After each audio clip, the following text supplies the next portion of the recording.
जय हिंद दोस्तों। यह है हमारे कंप्यूटर विषय का लेक्चर संख्या 6। आज के अध्याय में हम सॉफ्टवेयर तथा इससे संबंधित तथ्यों को पढ़ने वाले हैं।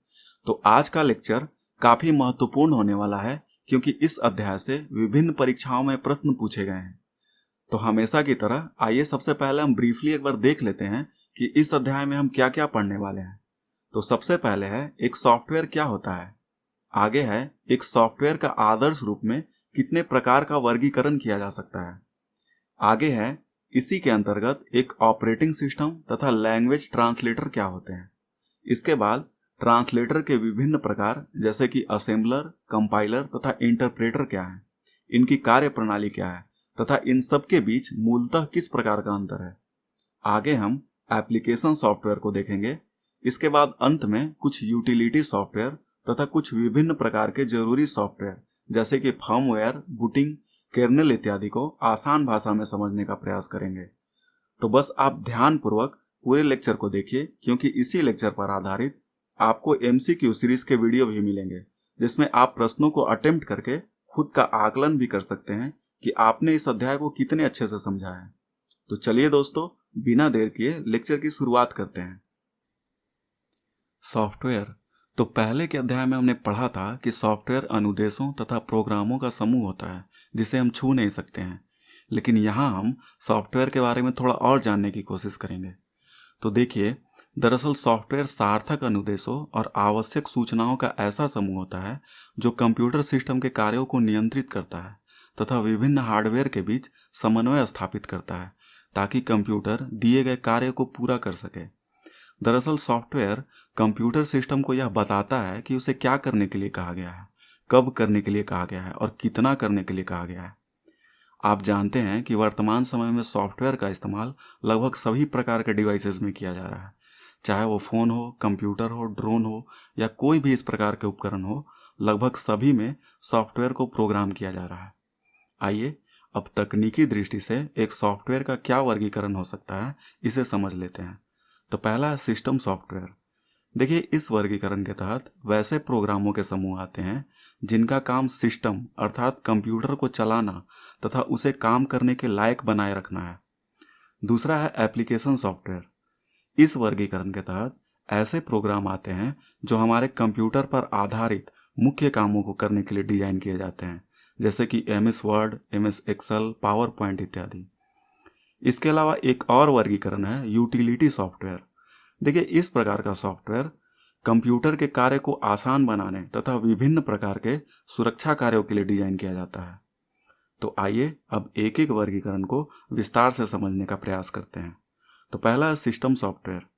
देखिए, एक सिस्टम सॉफ्टवेयर कंप्यूटर के हार्डवेयर को मैनेज तथा कंट्रोल करता है जो कंप्यूटर सिस्टम के मूलभूत कार्यों को संपन्न करने के लिए बनाए जाते हैं। आप बस ये समझिए कि कंप्यूटर बिना सिस्टम सॉफ्टवेयर के कोई भी कार्य नहीं कर सकता है। जैसा कि आपने देखा होगा कि कंप्यूटर में डॉस, विंडोज़ या कोई और प्रकार के ऑपरेटिंग सिस्टम होते हैं। ये सभी सिस्टम सॉफ्टवेयर के ही उदाहरण होते हैं। दरअसल कोई भी सिस्टम सॉफ्टवेयर एक एप्लीकेशन के लिए पृष्ठभूमि तैयार करता है। मतलब कि कोई भी ऐप सिस्टम सॉफ्टवेयर को ध्यान में रखकर ही डिजाइन किए जाते हैं। आपने देखा होगा कि कई बार बहुत सारे विंडोज़ के ऐप किसी दूसरे सिस्टम सॉफ्टवेयर जैसे कि iOS, एंड्रॉयड वगैरह में नहीं चलते हैं। तो इसका कारण यही होता है। आइए इसके बाद सिस्टम सॉफ्टवेयर के प्रकार को समझते हैं। तो देखिए, ये दो प्रकार के हो सकते हैं। पहला है ऑपरेटिंग सिस्टम सॉफ्टवेयर तथा दूसरा है लैंग्वेज ट्रांसलेटर सॉफ्टवेयर। आइए इसे एक एक करके समझते हैं। तो दरअसल ऑपरेटिंग सिस्टम सॉफ्टवेयर वैसे प्रोग्रामों का समूह होता है जो कंप्यूटर के हार्डवेयर, एप्लीकेशन कमांड तथा उपयोगकर्ता इन तीनों के बीच संबंध स्थापित करता है। साथ ही हर प्रकृति के एप्लीकेशन के बीच समन्वय स्थापित करता है ताकि उनका क्रियान्वयन संभव बने। तो देख लीजिए, ये सब ऑपरेटिंग सिस्टम के उदाहरण हैं, जैसे कि MS DOS, माइक्रोसॉफ्ट विंडोज़ के सभी प्रकार के वर्जन, एप्पल का Mac operating system, Android, Unix, Linux इत्यादि। अब एक ऑपरेटिंग सिस्टम के क्या कार्य होते हैं, आइए इसे भी जान लेते हैं। तो पहला है कंप्यूटर सिस्टम के हार्डवेयर तथा उपयोगकर्ता के बीच संपर्क स्थापित करना। इसके बाद है किसी एप्लीकेशन के क्रियान्वयन को सक्षम बनाने के लिए पृष्ठभूमि तैयार करना। आगे है एक बेहतर मेमोरी मैनेजमेंट करना ताकि किसी भी ऑपरेशन को बेहतर तरीके से संपादित किया जा सके। इसके अलावा सिक्योरिटी मैनेजमेंट करना भी इसके कार्य हो सकते हैं, ताकि सॉफ्टवेयर तथा डाटा को अनधिकृत उपयोग से बचाया जा सके। आइए इसके बाद एक ऑपरेटिंग सिस्टम के क्या प्रकार हो सकते हैं, इसे एकदम संक्षिप्त में समझ लेते हैं। तो पहला है बैच ऑपरेटिंग सिस्टम। देखिए, इसका कार्य एक ही प्रकार के कार्य को एक बैच या समूह के रूप में क्रियान्वित करना है, ताकि मानवीय हस्तक्षेप कम से कम हो, जैसे कि बिल प्रिंट करना, कोई तार्किक गणना करना इत्यादि। आपने देखा होगा ऐसे कार्य में मानवीय हस्तक्षेप बहुत ही कम होता है। इसके बाद है मल्टी प्रोग्रामिंग ऑपरेटिंग सिस्टम। जैसा कि नाम से ही पता चल रहा होगा, इस तरह के ऑपरेटिंग सिस्टम एक साथ कई प्रकार के कार्यों को संपादित करने में सक्षम होते हैं। ऐसे सॉफ्टवेयर के प्रयोग से संसाधन का बेहतर उपयोग किया जा सकता है। साथ ही मल्टी प्रोग्रामिंग से हमारे समय की भी बचत होती है। आगे है सिंगल ऑपरेटिंग सिस्टम। जैसा कि नाम से ही स्पष्ट है, ऐसे प्रोग्राम उपयोगकर्ता को एक ही जगह फोकस करके अधिक से अधिक सुविधा प्रदान करते हैं, जैसे कि आपने MS-DOS का प्रयोग किया होगा। आगे है रियल टाइम सिस्टम। देखिए, ऐसे प्रोग्राम एक निर्धारित समय में सही परिणाम देने में सक्षम होते हैं, जिसके कारण ऐसे ऑपरेटिंग सिस्टम का प्रयोग सैटेलाइट के संचालन में, रेलवे, जहाज, युद्धपोत आदि के नियंत्रण इत्यादि में किया जाता है। आइए आगे बढ़ते हैं। आइए इसके बाद सिस्टम सॉफ्टवेयर के दूसरे प्रकार लैंग्वेज ट्रांसलेटर सॉफ्टवेयर को देख लेते हैं। तो आप नाम से ही समझ पा रहे होंगे, इस सॉफ्टवेयर का काम किसी भी प्रकार के कंप्यूटर लैंग्वेज को ट्रांसलेट करके उसे बाइनरी भाषा या मशीनी भाषा में बदलना है। अब ये बाइनरी भाषा में बदलना जरूरी क्यों होता है, इसके बारे में हमने पिछले अध्याय में विस्तार से पढ़ा था। अगर आपने वो वाला वीडियो नहीं देखा है तो आप हमारे प्लेलिस्ट में जाइए, वहाँ सारे वीडियो एक क्रम से लगे हुए हैं, आप वहाँ जाकर ये वाला वीडियो देख सकते हैं। तो लैंग्वेज ट्रांसलेटर सॉफ्टवेयर का मुख्य कार्य कंप्यूटर की किसी भी भाषा को मशीनी भाषा या 0 या 1 में बदल देना है। अगर अब भी आप नहीं समझ पा रहे हैं कि क्यों ट्रांसलेटर की जरूरत पड़ती है, तो मैं आपसे कहूँगा कि आप सिर्फ अपने नाम को मशीनी भाषा यानी कि 0 तथा 1 में बदल कर देखिए, तो शायद आप इसे बेहतर समझ पाएंगे। खैर, आइए अब समझते हैं कि लैंग्वेज ट्रांसलेटर सॉफ्टवेयर कितने प्रकार के हो सकते हैं, इनकी कार्य प्रणाली क्या हो सकती है। आइए इसे देखते हैं। तो पहला है असेंबलर। देखिए, इसका काम निम्न स्तरीय भाषा यानी कि लो लेवल लैंग्वेज को मशीनी भाषा में बदलना है। दरअसल यह सॉफ्टवेयर निम्न स्तरीय भाषा में लिखे हुए प्रोग्राम को ऑब्जेक्ट कोड में बदल देता है। इसके बाद है कंपाइलर। देखिए, इसका काम उच्च स्तरीय भाषा यानी कि हाई लेवल लैंग्वेज को मशीनी भाषा में बदलना है। लेकिन ध्यान देने वाली बात है कि कंपाइलर पूरे प्रोग्राम को एक ही बार में मशीनी भाषा में बदल देता है। साथ ही अगर उस प्रोग्राम में कोई गलती या सिंटेक्स एरर मिलता है तो कंपाइलर उसे भी बता देता है, जिस कारण उसे फिक्स करना या ठीक करना भी आसान हो जाता है। हालांकि कंपाइलर अशुद्धि को धीमी गति से हटा पाता है। एक और ध्यान देने वाली बात है कि हर प्रकार के हाई लेवल लैंग्वेज के लिए अलग अलग कंपाइलर की जरूरत पड़ सकती है। आइए इसके बाद इंटरप्रेटर को देखते हैं। देखिए, इसका भी काम उच्च स्तरीय भाषा यानी कि हाई लेवल लैंग्वेज को मशीनी भाषा में बदलना है। लेकिन यहाँ ध्यान देने वाली बात है कि इंटरप्रेटर जब भी प्रोग्राम की गलती पकड़ता है तो उसके बाद वह तब तक आगे नहीं बढ़ता है जब तक कि उसकी गलती को ठीक न कर लिया जाए, जिस कारण इसके एग्जीक्यूशन में ज़्यादा समय लग जाता है। हालांकि एक इंटरप्रेटर अशुद्धियों को बहुत ही तेज गति से हटा सकता है या फिक्स कर सकता है, इसलिए इंटरप्रेटर के द्वारा प्रोग्राम में सुधार करना भी ज़्यादा आसान होता है। आइए अब कुछ लोकप्रिय ऑपरेटिंग सिस्टम को संक्षिप्त में देख लेते हैं।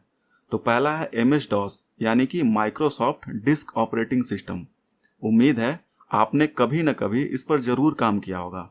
हालांकि यह थोड़ा बोरिंग लगता है, लेकिन अगर आप इस पर अच्छे से काम करना जानते हैं तो इसका मतलब ये है कि आप कंप्यूटर की अच्छी खासी जानकारी रखते हैं। बहरहाल MS-DOS को 90 के दशक में माइक्रोसॉफ्ट तथा IBM द्वारा मिलकर तैयार किया गया था। सबसे पहले ये जान लीजिए कि MS-DOS कमांड प्रॉम्प्ट पर आधारित सिंगल यूजर ऑपरेटिंग सिस्टम है।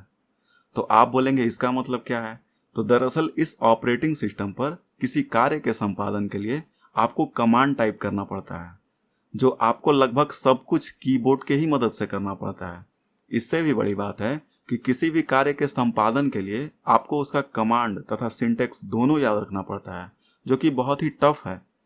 अगर कमांड टाइप करने में आप थोड़ा सा भी मिस्टेक करते हैं तो आपको रिजल्ट एरर दिखाता है।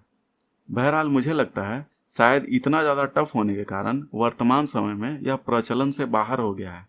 खैर, आइए दूसरे ऑपरेटिंग सिस्टम को समझते हैं। इसके बाद है MS विंडो। देखिए, अभी हम MS DOS की कुछ कमियों की बात कर रहे थे ना, जैसे कि उसके लिए हमें कमांड और सिंटेक्स याद रखने पड़ते हैं। इसके अलावा MS DOS में आपको किसी भी प्रकार का इमेज वीडियो वगैरह नहीं दिखता है, केवल आपको ब्लैक इंटरफेस मिलता है इस तरह का। तो इन्हीं सब कमियों को ध्यान में रखते हुए माइक्रोसॉफ्ट कंपनी 90 के दशक में माइक्रोसॉफ्ट विंडो को जारी करती है और तब से लेकर वर्तमान समय तक समय समय पर विंडोज़ के नए नए संस्करण या अपडेट आते रहते हैं। आपने देखा होगा कि अभी इसका नया संस्करण विंडोज़ 11 काफ़ी चर्चे में है। अच्छा, कुछ लोग के मन में ये सवाल आता है कि कौन सा विंडोज़ अच्छा होता है। तो बहुत ही आसान सा जवाब है कि जो भी संस्करण एकदम फिलहाल में आए हुए हैं ना, जैसे कि अभी विंडोज़ 11 है, उसे अच्छा माना जा सकता है, क्योंकि पिछले विंडोज़ में जो कमियां होती हैं ना, या समय के साथ जिस एप्लीकेशन सॉफ्टवेयर की ज़रूरत पड़ती है, उसे नवीन संस्करण में सुधार करते हुए जोड़ दिया जाता है। इसलिए किसी भी ऑपरेटिंग सिस्टम के नवीन संस्करण प्रायः अच्छे माने जाते हैं। आइए अब कुछ MS विंडोज़ की विशेषताओं को जान लेते हैं। तो सबसे पहले ये जान लीजिए कि यह multitasking single user operating system होता है, जिस पर एक साथ विभिन्न प्रकार के कार्य किए जा सकते हैं। और सिंगल यूज़र का मतलब आप जानते ही हैं, इस पर एक बार में एक ही व्यक्ति कार्य कर सकता है। इसके अलावा इस पर इमेज, वीडियो, ग्राफ इत्यादि के साथ कार्य किया जा सकता है। दरअसल Windows operating system graphical user interface पर आधारित होते हैं, जिस कारण इस पर किसी भी प्रकार का कार्य संपन्न करना बेहद आसान होता है। आइए इसके बाद एंड्रॉयड ऑपरेटिंग सिस्टम को देख लेते हैं। तो Android operating system Google company के द्वारा विकसित एक open source mobile operating system है, जिसका प्रयोग स्मार्टफोन, टैबलेट इत्यादि के लिए मुख्य रूप से किया जाता है। मुझे लगता है शायद वर्तमान में स्मार्टफोन के लिए यह सबसे लोकप्रिय ऑपरेटिंग सिस्टम है। देखिए, इसका मुख्य कार्य सॉफ्टवेयर तथा हार्डवेयर के बीच संचार तथा नियंत्रण स्थापित करना होता है, ताकि एप्लीकेशन को सुचारू रूप से संचालित किया जा सके। अच्छा, सबसे पहले एंड्रॉयड सिस्टम को एंडी रूबिन नाम के व्यक्ति ने अपने डिजिटल कैमरे के लिए इसे 2003 में विकसित किया था। आगे चलकर यह काफ़ी लोकप्रिय हो गया और 2005 में इसे गूगल ने खरीद लिया और तब से लेकर आज तक इसके नए नए संस्करण आते रहते हैं। आपने देखा होगा कि इसके वर्जन एंड्रॉयड 1, 1.5, 2.0, 4.1, 6, 7 ऐसे कर करके आते रहते हैं। अभी शायद एंड्रॉयड 13 चल रहा है। अच्छा, इसके अलावा आप जानते होंगे कि इसके वर्जन के नाम एक कोड नेम से भी होते हैं, जो शायद अल्फ़ाबेटिकल ऑर्डर में चलते हैं, जैसे कि donut, eclair, froyo, gingerbread, honeycomb, ice cream sandwich, jelly bean, KitKat, lollipop, marshmallow ऐसे कर करके आते हैं। शायद अभी आपके फ़ोन में स्नो कोन या टीरामिसू होगा, आप अपने एक बार फ़ोन में चेक करके देखिएगा। खैर, आइए आगे बढ़ते हैं और सॉफ्टवेयर के दूसरे प्रकार एप्लीकेशन सॉफ्टवेयर को समझते हैं। देखिए, एप्लीकेशन सॉफ्टवेयर यूजर की किसी खास या विशिष्ट कार्य को पूरा करने के लिए तैयार किया जाता है। इसका मुख्य कार्य सिस्टम सॉफ्टवेयर तथा उपयोगकर्ता के बीच समन्वय तथा संचार स्थापित करना होता है। लेकिन यहाँ ध्यान देने वाली बात है कि एप्लीकेशन सॉफ्टवेयर हमेशा ऑपरेटिंग सिस्टम को ध्यान में रखकर डिजाइन किए जाते हैं, ताकि वह उसी ऑपरेटिंग सिस्टम द्वारा तैयार किए गए पृष्ठभूमि पर कार्य कर सके। जैसे कि आपने देखा होगा कि विंडोज़ के एप्लीकेशन मैक या एंड्रॉयड पर काम नहीं करते हैं, तो एप्लीकेशन को हमेशा ऑपरेटिंग सिस्टम को ध्यान में रखकर डिजाइन किया जाता है। आइए अब उपयोगिता के आधार पर एक एप्लीकेशन सॉफ्टवेयर का क्या वर्गीकरण हो सकता है, इसे समझ लेते हैं। तो पहला है कस्टमाइज एप्लीकेशन सॉफ्टवेयर, यानी कि विशेषीकृत एप्लीकेशन सॉफ्टवेयर। देखिए, ऐसे एप्लीकेशन उपयोगकर्ता के विशेष आवश्यकताओं को ध्यान में रखकर बनाए जाते हैं। इस तरह के एप्लीकेशन का उपयोग इनके अलावा किसी और के लिए कोई मायने का नहीं होता है, जैसे कि मुख्यतः सरकारी मशीनरी के सॉफ्टवेयर, जैसे कि रेलवे आरक्षण या किसी विशेष संस्थान का सॉफ्टवेयर इत्यादि। आइए आगे बढ़ते हैं और दूसरे प्रकार के जनरल एप्लीकेशन सॉफ्टवेयर को समझने का प्रयास करते हैं। इसका दूसरा प्रकार है जनरल एप्लीकेशन सॉफ्टवेयर, यानी कि सामान्य एप्लीकेशन सॉफ्टवेयर। देखिए, ऐसे एप्लीकेशन किसी विशेष ज़रूरत को ध्यान में रखकर बनाए जाते हैं, लेकिन ऐसे एप्लीकेशन का प्रयोग सामान्यतः बहुत सारे उपयोगकर्ता करते हैं, जैसे कि MS office, VLC media player, game इत्यादि। आइए अब सॉफ्टवेयर के तीसरे प्रकार यानी कि यूटिलिटी सॉफ्टवेयर को समझने का प्रयास करते हैं। देखिए, यूटिलिटी सॉफ्टवेयर कंप्यूटर सिस्टम को ऑनलाइजेशन, कॉन्फ़िगरेशन, ऑप्टिमाइजेशन, मेंटेनेंस तथा सिस्टम के विभिन्न सुरक्षा कार्यों के लिए डिजाइन किए जाते हैं। दरअसल इस प्रकार के सॉफ्टवेयर हार्डवेयर, सॉफ्टवेयर, मेमोरी इत्यादि की कार्य क्षमता को बढ़ा देते हैं और अवांछनीय सॉफ्टवेयर से इसकी रक्षा करते हैं। तो आइए कुछ महत्वपूर्ण यूटिलिटी सॉफ्टवेयर को संक्षिप्त में जानने का प्रयास करते हैं। तो पहला है डिस्क फॉर्मेटिंग। देखिए, इसके द्वारा नए किसी भी प्रकार के मेमोरी डिस्क को प्रयोग करने से पहले उसे ऑपरेटिंग सिस्टम के लिए फ्रेंडली बनाया जाता है। इस प्रक्रिया में मेमोरी डिवाइस के सभी सेक्टरों की जांच करके उसे उपयोगकर्ता के जरूरत के हिसाब से अलग अलग भागों में बांटा जाता है, जिसे डिस्क पार्टीशन भी कहा जाता है। इसके बाद है डिस्क फ्रैगमेंटेशन। देखिए, इसका मुख्य कार्य मेमोरी डिवाइस में सेव किए गए विभिन्न फाइलों के बीच स्थित खाली स्थान को व्यवस्थित करके मेमोरी प्रबंधन को और बेहतर बनाना है। दरअसल जब हम किसी लोकेशन पर बार बार किसी फाइल को सेव करते हैं ना, तो इस प्रकार के बार बार उपयोग से वह लोकेशन कई टुकड़ों में बढ़ जाता है और उससे उस मेमोरी की डिवाइस की गति धीमी हो जाती है। ऐसे ही स्थिति को सही करने के लिए डिस्क फ्रैगमेंटेशन का उपयोग किया जाता है। इसके बाद है डिस्क क्लीनअप। जैसा कि आपको नाम से ही पता चल रहा होगा, इसके द्वारा मेमोरी डिस्क की अनावश्यक अशुद्धियों तथा अवांछित प्रोग्राम को अनइंस्टॉल करके मेमोरी की क्षमता में सुधार किया जाता है। आइए आगे बढ़ते हैं। आगे है फाइल मैनेजर या फाइल प्रबंधक। देखिए, इसका काम उपयोगकर्ता के सभी फाइल को कंप्यूटर सिस्टम में प्रबंधित करके रखना है। आप जानते होंगे कि कंप्यूटर में प्रत्येक फाइल का एक विशेष नाम, आकार तथा एक विशेष लोकेशन होता है जो उस फाइल की प्रॉपर्टीज में दिखाई पड़ता है। तो फाइल मैनेजर फाइल तथा फोल्डर को देखने, एडिट करने, कॉपी करने, मूव करने, डिलीट इत्यादि करने की सुविधा प्रदान करता है। इसके बाद है एंटीवायरस यूटिलिटी प्रोग्राम। देखिए, शायद इसके बारे में ज़्यादा कुछ बताने की जरूरत नहीं है। आप जानते हैं कि ऐसे प्रोग्राम हमारे कंप्यूटर सिस्टम को वायरस, मैलवेयर या किसी भी प्रकार के ऑनलाइन थ्रेट से सुरक्षा प्रदान करते हैं।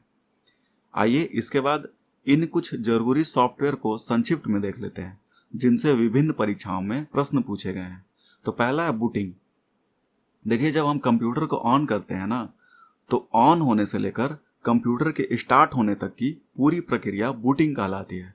दरअसल इस प्रक्रिया के दौरान कंप्यूटर अपने हार्डवेयर की जांच करता है, साथ ही इससे संबंधित सभी जानकारी तथा ऑपरेटिंग सिस्टम से संबंधित जानकारी को एक बार इंटरफेस पर प्रदर्शित करता है। ये काम कैसे करता है, आइए इसे समझते हैं। सबसे पहले कंप्यूटर का रोम बायोस चिप के निर्देश को पढ़ता है, फिर हार्डवेयर की जांच करने के लिए पोस्ट यानी कि पावर ऑन सेल्फ टेस्ट करता है और सभी हार्डवेयर की सही जांच करने के बाद ही स्टार्ट की प्रक्रिया को ऑपरेटिंग सिस्टम तक लाता है। खैर, बूटिंग की प्रक्रिया दो प्रकार की होती है। पहला है कोल्ड बूट। देखिए, जब हम पूरी तरह से बंद कंप्यूटर को ऑन करते हैं ना, तो इस प्रकार की बूटिंग कोल्ड बूट कहलाता है। दूसरा प्रकार है वार्म बूट। इस प्रक्रिया के अंतर्गत चालू कंप्यूटर को बंद किए बिना ही बूट कराया जाता है। शायद आपने अपने कंप्यूटर सिस्टम को कभी वार्म बूट जरूर करवाया होगा। दरअसल आपने देखा होगा कि जब कभी हमारा कंप्यूटर हैंग करने लगता है तो हम अल्ट, कंट्रोल तथा डिलीट को एक साथ प्रेस करके जबरदस्ती रीस्टार्ट कराने की कोशिश करते हैं, और इस समय जब हमारा कंप्यूटर दोबारा बूट होता है ना, ऐसी ही प्रक्रिया वार्म बूट कहलाती है। इसके बाद है बायोस। आइए इसे समझते हैं। देखिए, बायोस यानी कि बेसिक इनपुट आउटपुट सिस्टम, यह एक प्रकार का सॉफ्टवेयर होता है जो रोम में स्टोर होता है। आप याद कीजिए, हमने पिछले अध्याय में इसे पढ़ा था कि रोम में बायोस को फ्यूज लिंक के जरिए डाला जाता है और बाद में फ्यूज लिंक को जला दिया जाता है। तो बायोस रोम में अस्थायी तौर पर स्टोर होता है, जिसे आप बदल नहीं सकते हैं। दरअसल जब हम कंप्यूटर को ऑन करते हैं ना, तो बायोस हार्डवेयर की जांच करता है और बूटिंग की प्रक्रिया को शुरू कर देता है। इसके बाद है पोस्ट यानी कि पावर ऑन सेल्फ टेस्ट। देखिए, कंप्यूटर बायोस की प्रक्रिया चालू करता है ना, तो इस प्रक्रिया में कंप्यूटर सिस्टम में लगे सभी पेरिफेरल डिवाइसेस जैसे कि कीबोर्ड, हार्ड ड्राइव, प्रिंटर इत्यादि सभी की जांच करके उपयोग के लायक बनाता है। यही प्रक्रिया पोस्ट कहलाता है। दरअसल पोस्ट ना बूटिंग की ही प्रक्रिया का एक भाग है। अगर बूटिंग पूरी प्रक्रिया है तो पोस्ट उसका एक हिस्सा है। इसके बाद है केर्नेल। सबसे पहले ये जान लीजिए कि केर्नेल ऑपरेटिंग सिस्टम नहीं है, क्योंकि बहुत सारे किताबों में इसे ऑपरेटिंग सिस्टम ही बताया गया है। तो क्लियर कर लीजिए, केर्नेल कोई ऑपरेटिंग सिस्टम नहीं होता है। दरअसल यह हार्डवेयर तथा सॉफ्टवेयर के बीच में एक सेंट्रल मॉड्यूल्स का काम करता है तथा इनके बीच संबंध तथा प्रबंधन करने में महत्वपूर्ण भूमिका निभाता है। देखिए, जब हम किसी कंप्यूटर के मेमोरी में ऑपरेटिंग सिस्टम इंस्टॉल करते हैं ना, तो इसी के साथ केर्नेल सबसे पहले इंस्टॉल होता है और यह सिस्टम में तब तक रहता है जब तक कि आपका ऑपरेटिंग सिस्टम करप्ट न हो जाए। दरअसल यह disc management, task management, memory management इत्यादि के बीच में समन्वय तथा नियंत्रण बनाकर रखता है। यह एक प्रकार से किसी भी ऑपरेटिंग सिस्टम का नर्वस सिस्टम होता है। इसके बाद है फर्मवेयर। देखिए, यह एक खास प्रकार का सॉफ्टवेयर प्रोग्राम है जिसका मुख्य काम किसी भी हार्डवेयर डिवाइस को डिजिटल तौर पर कंट्रोल करने में मदद करना है। दरअसल हम जो भी इलेक्ट्रॉनिक डिवाइसेस यूज करते हैं ना, जैसे कि टीवी, डीटीएच, कंप्यूटर, मोबाइल या कोई भी इलेक्ट्रॉनिक डिवाइस, तो इन सब डिवाइस को यूजर फ्रेंडली या डिजिटल बनाने के लिए जो एकदम बेसिक या प्राइमरी सॉफ्टवेयर डाले जाते हैं ना, उसे ही फर्मवेयर कहा जाता है। फर्मवेयर को इनके इलेक्ट्रॉनिक डिवाइस के निर्माण के समय ही स्टोर कर दिया जाता है। उम्मीद है आप समझ पा रहे होंगे। तो आज का लेक्चर आपको कैसा लगा प्लीज कमेंट बॉक्स में जरूर बताइए। साथ ही अगर वीडियो पसंद आया हो तो चैनल को लाइक, शेयर, सब्सक्राइब जरूर कीजिए। धन्यवाद।